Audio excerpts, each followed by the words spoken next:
That's correct. And today's game, I could not be more excited to talk about. So, it is the Settlers of Catan. And we did actually highlight this game a couple of episodes ago. Maybe it was actually even last It one. was 'Cause last we've been going episode, yeah. through the top 20 highest selling games of all time, and it's on the list. And that's all because of all of us and you at home.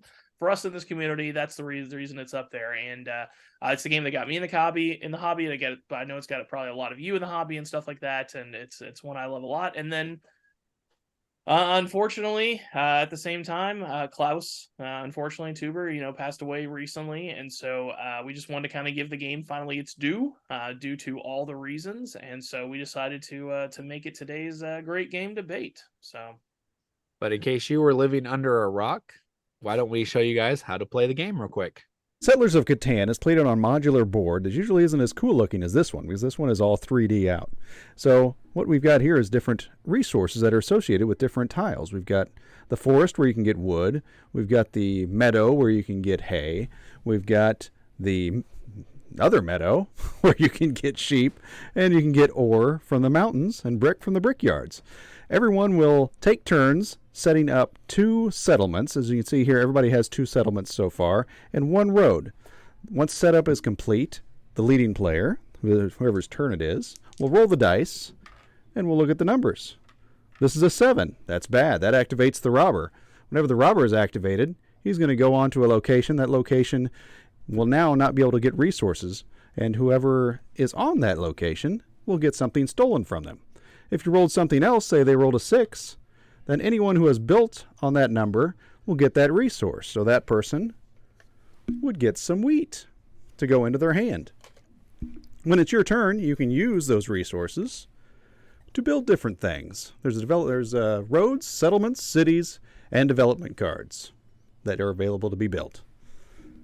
To build a road, you use a wood and a brick to attach another road to an existing road.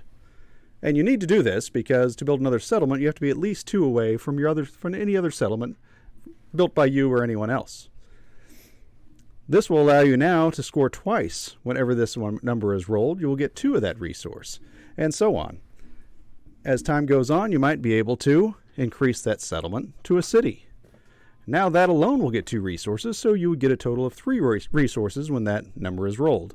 Another big part of this game is negotiation. On your turn, you may trade any resources with anyone else playing the game, but you can only trade when it's your turn with someone else. Other people, if it's not their turn, they can't trade. Other ways that you can get points is by purchasing these development cards. This one is worth 1 victory point. Other ones are worth, that one's a monopoly that allows you to steal from other players. Then we've got road building, allows you to build 2 roads. There's also other ones that are soldier cards that will allow you to move the robber anywhere your choice. Another advantage to getting the soldiers is once you get 3 or more, you can have the longest army, which is also worth 2 points. There's also the longest road card that will get you 2 points for anyone that has a road of 5 roads or longer. But it has to stay the longest road. Someone can pass you up and get that from you.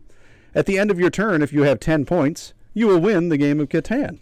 all right, thanks, John, for that great teach of that 3D version of the game, which I am super jealous I was not able to be part of because I had some family stuff come up. But our good friend from our gaming group, Jamie Boone, she let us to borrow it, and we cannot thank her enough because, at least they can't. I mean, I guess I'm not because I didn't get to play. But, Yeah, I do want to hopefully throw it I out still though. can. I do want to throw it out though that we actually recorded our play of that. John, Andy, and I, and our friend Philip joined us, and we'll be posting that. It might already be on the channel, or it might come a little bit later. But watch out for it. If anything, you probably know how Catan plays already. But have you ever seen 3D Catan being played? That's the question. You should Probably watch us not. play it. We're in Could be 3D as well. completely different. Totally different. It's so much more beautiful, therefore making it a better game. Yes. But we'll talk about that later. Yeah. Fair enough.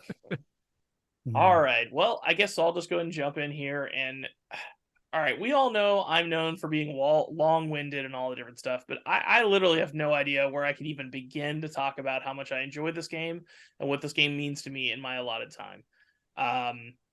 Again, it's the game that got me in the hobby. it is the reason that I view components the way I do. So 1995, 1996 is when I'm playing this game. I am 12, 13 years old type age, and Jumanji came out a couple years before, and I thought that was super awesome. And then I see this board game that comes and hits the table, hits the States, and you can only find it in these like niche, like interesting back room store type things, right? Get game stores that were just starting to really become a thing finally. And the person in my youth group buys the game and brings it, and we play it, and we open the box and everything's just wood. It's not these like high detail plastic pieces that you get in Risk and all the other games at the time. And so like the lo-fi and the fact that it would like low detail and the wood just gave it that like legacy heirloom feel to me out of the box. And I just thought that was super cool. And then the fact that, you know, we make the joke about all the time, like when you play with new people in board games, when you open it up, they're like, where's the spinner? Or where's the dice? Now this one had dice, sure, but it wasn't just you roll and move, right? It was roll and you get some resources, and then you get to choose to make actions with your cards. And then there's this trading ability that I'd never seen before. Again, I'm already out of time, and I'm only at the precipice of how I feel about this game and what I want to say. But at the end of the day, thank you so much, Klaus. You made something that truly changed my life and made me and into the community that we are. And now Gen Con has 60,000 people every year. And so, I can't talk highly enough about this game. And once again, thank you, Klaus. Andy, what you got? Well put, sir. Well put. So, Settlers of Catan, or Catan, or Settlers, however you want to call it. I think I called it Catan for the longest time, actually. It is a game. It is a game that got me into the hobby, partly. That and Carcassonne and Vegas Showdown, actually, are the three games that really got me into the hobby. I have to say that upon playing it again here recently, that it does still hold a place of nostalgia in my heart, but it can stay there. Oh, it was okay. It was fine.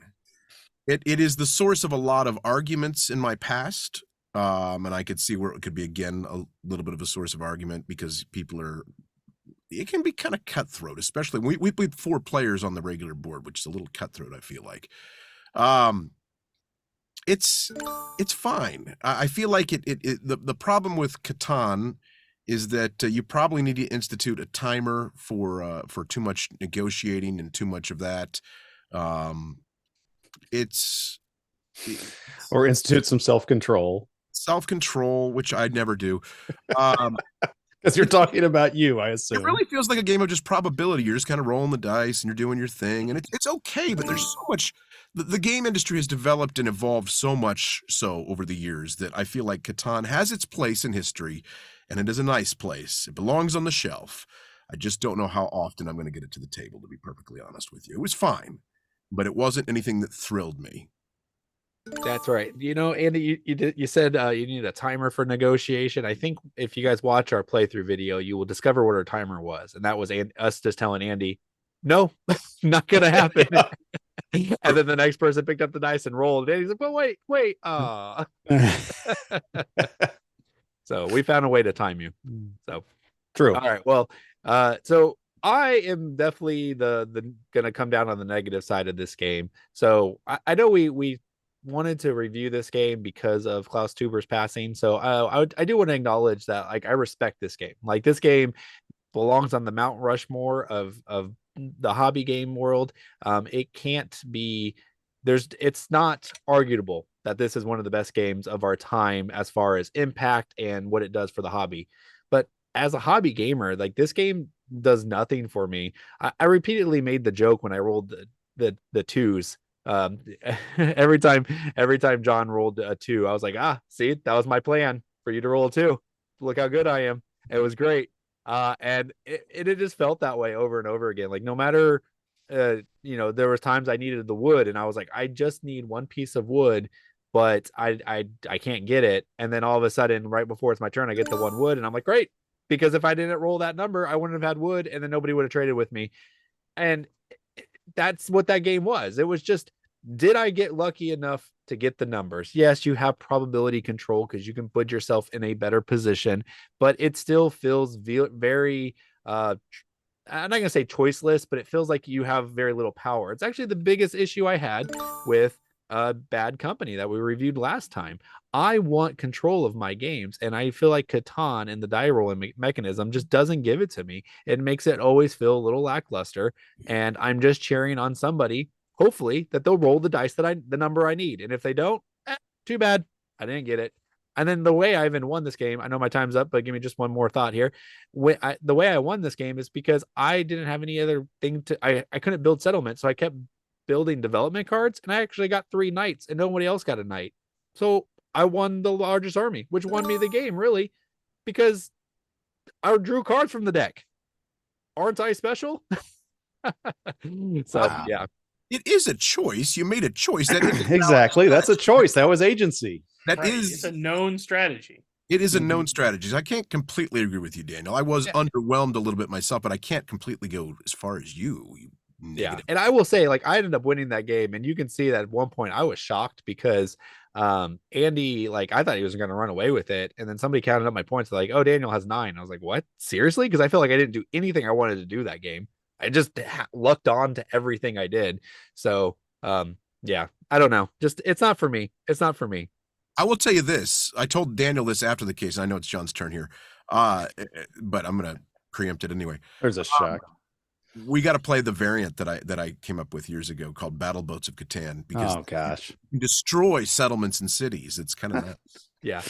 Andy described this when he was done. He's like, yeah, you got to really try mine because, it makes the game a little bit longer Yeah.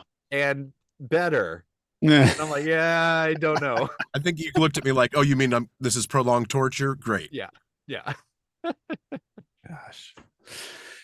All right. Well, Daniel, I'm glad you didn't completely hack away at Catan there. You gave it some respect, at least, because some people, kind of like when Stephen Jobs passed away, Did you call him on Steve? Facebook or whatever that didn't care for the guy, and they're saying, oh, he had no effect on my life. What do I care? And I'm like, if you have touched a computer, he had an effect on your life. Doesn't matter if it's an Apple product, doesn't matter what it is. He made computers accessible to people.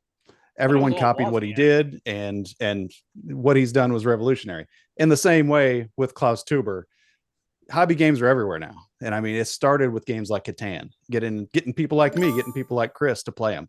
And I think Catan holds up. It's more than most of these older games. And now that was the 4 players on the small board is the most difficult experience in playing Catan. It makes it last a little bit longer than it should. But like I was telling Philip, who was playing with us, I was like, usually there's one person that gets completely hosed in a 4-player board. They don't get past 3 points, maybe 4. Philip and I both had 6, and we were like fighting at it. We're all gamers, so we all did halfway decent. We both had 6 points, and a couple things here or there, we could have got up there in the fight, but it didn't work out that way for us. But it was at least a game, and like I say, it lasts a little bit longer on the 4-player board, but it's still a fun experience, and it's about mitigating those dice rolls, and it's about the interaction with the other players and the negotiation. And there's just so many different ways that you can win. I was telling Philip over there, I won one time without ever building a settlement because what I had, I maximized out. I citied, I got the longest road, I got cards, and boom, I won. And you can kind of sneak that way because people don't see that you have that many points. So there's different ways to victory. That's what another thing that's great about it. That was in opposition to the game we did review last week, Bad Company. That was the only thing that was my biggest gripe on Bad Company is I don't think it's going to have the replayability that something like Catan would have, where there are multiple ways to victory. Because that's what makes Catan so great. You're like, oh, what's he trying to do? What's his strategy? How can I stop him? And so you can play it cutthroat, you can play it friendly. Awesome. It gets 2 thumbs up from this guy. Love me some Catan. That's coming from a regional champion of the past. So maybe my opinion means a little bit more. So but I maybe will not. I will say this. It allowed for more social time than I get in a lot of my games now because it was so simplistic. The funny thing is, I remember when I first learned Catan, right? It was really complex for me at the time. I know this was like 20 years ago or not, whatever, but at the time I thought like, wow, this is super complex. And now it's like I can play that on autopilot. It's nothing. So real quick, I want, so now that you guys have a fresh play in your mind, and Yeah. especially for Daniel, it's for everybody, especially Daniel, because he hasn't played it much and he doesn't like the game. He doesn't feel it holds up. All right. So my idea of using modern game philosophies to fix Catan are two things. One, there is a set amount of time for negotiation. The dice is rolled, resources are grabbed, and then there's a 1 minute or whatever open negotiation amongst everyone, almost like in Sidereal Confluence. Not just the guy, not the active player and everyone else. Anyone and everyone can trade however you want. Once that timer's up, you move on to build phase, which begins with the active player. They have one action to build one thing. Then the next player, then the next player, then the next player. That way you don't have the person that builds like 4 roads and cuts someone off. And it's action based. I did this. Oh, well, okay. Well, if you're going there, are you trying to block me off? Okay, well, I better respond and build there, right? And I think those two small tweaks would actually make a huge difference to the modern audience of that game. You know, I was ready to jump down your throat, Chris, because I was like, yeah, you want to do a better Catan? Yeah, right. Just pick one. Just pick one. Oh. But no, what you just said was actually a good idea. Like that could actually work. I'd be intrigued to play that. But you're right. You said to improve the game. So you are admitting that it is a little dated and there's not a lot there. And there are definitely issues. And I will say one of the biggest issues I had, it was when I played the last time I played, I played a 1.5 to 2 hour game and I was eliminated effectively in the first 30 minutes because they roped me off. Right. And any game that you can just like get shut down like that and there's literally nothing you can do about it, it just feels off. Like that doesn't feel good and it doesn't feel like a good game, especially if you get stuck in that experience. Doesn't that go back to just your poor placement though? Yes. Well, sure it does. But one, I didn't really know what I was doing yet. So you want a game that doesn't punish idiocy. No, I don't want a game that says you've lost. Now sit here for the next hour and a half and play. Yeah, you should have to sit there and deal with your mistakes. Didn't you just play that's what real life last is about. night? And that was the same situation.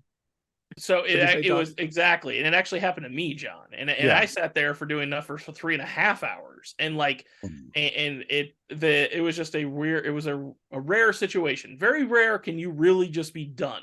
Like, I mean, effectively. I mean, yes, you have turns and you can do some things, but I was effectively eliminated, and I had to sit there for 3.5 hours, and it was not fun. But at the same time, it also didn't make it a bad game. So that's very rare in Catan. That can happen too. Yeah. Well, yeah, and again, unless you don't know what you're doing. Sure, and again, if we use these experimental rules, then I think it would fix it anyways. And also, I said the caveat, not improved. I said a modern audience, which I assume is really stupid, actually. But not better, but a modern audience. Okay, fair. I'll give you that. I feel like if I go back into recesses of my brain, is there a variant I feel like we used to play with where there was something called a special build? Does anyone remember this? I heard you played with like a weak sauce thief or something, which is not in the rules at all. I was told about this, and I was told that you said it was in the rules. I have first edition rules here, which is literally just a piece of paper that's printed off of a printer and awesome. and stapled. Yes. Nothing about a different thief in there. Yeah. And there's the almanac that also comes with the first edition. Nice. Nothing in there as well. So must be a newer thing. The thief steals from the spot. No exceptions. Maybe these are just house rules that evolved over time, but I remember there was something called a special build that we used to play with, and there was also something where the thief or the robber could not attack until you had at least 3 or some points. Yeah. Well, there's building phase thief. when you play on the big board. Maybe that's what you're thinking of. Well, Where I think what he's actually back thinking of is free parking, and maybe that's it. And bargaining when you don't land on your property and you're short $1. I think he was just playing the wrong game. Could be. Well, anyways, what do you guys think Andy was playing all those years ago? And what are your house rules for Catan? I'm intrigued by them. I would like to hear those. And you know what? If you try to use my rules that I came up with, let us know about it as well, because I want to play it. But if you, for some reason, do, let me know. And put it in the comments below. Hey, thanks for watching a clip from Around the Board. It's a show that comes out every other Thursday where we discuss board games and board game topics. We're awarded points, and at the end, whoever wins gets to be on their soapbox and say whatever they want. So if you want to watch the full episode, find the link in the description below. Thanks for watching.